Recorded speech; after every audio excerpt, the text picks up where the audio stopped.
इफिसियों के नाम पौलुस प्रेरित की पत्री 5वां अध्याय।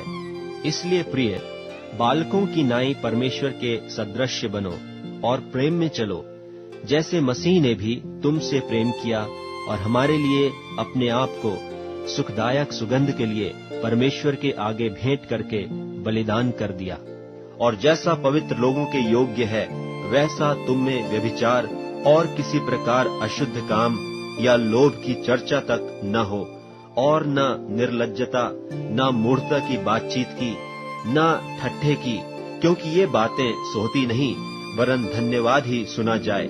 क्योंकि तुम यह जानते हो कि किसी व्यभिचारी या अशुद्ध जन या लोभी मनुष्य की, जो मूरत पूजने वाले के बराबर है, मसीही और परमेश्वर के राज्य में मीरास नहीं।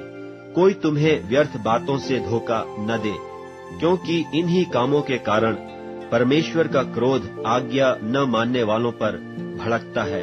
इसलिए तुम उनके सहभागी न हो, क्योंकि तुम तो पहले अंधकार थे, परंतु अब प्रभु में ज्योति हो। सो ज्योति की संतान की नाई चलो, क्योंकि ज्योति का फल सब प्रकार की भलाई और धार्मिकता और सत्य है।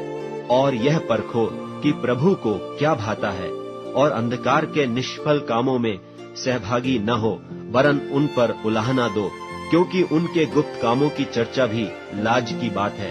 पर जितने कामों पर उलाहना दिया जाता है, वे सब ज्योति से प्रकट होते हैं, क्योंकि जो सब कुछ को प्रकट करता है वह ज्योति है।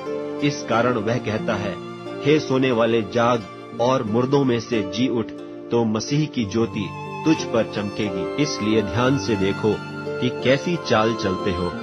निर्बुद्धियों की नाई नहीं, पर बुद्धिमानों की नाई चलो, और अवसर को बहुमोल समझो, क्योंकि दिन बुरे हैं।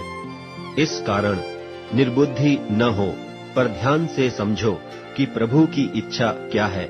और दाखरत से मतवाले न बनो, क्योंकि इससे लुचपन होता है, पर आत्मा से परिपूर्ण होते जाओ, और आपस में भजन और स्तुति गान और आत्मिक गीत गाया करो, और अपने अपने मन में प्रभु के सामने गाते और कीर्तन करते रहो।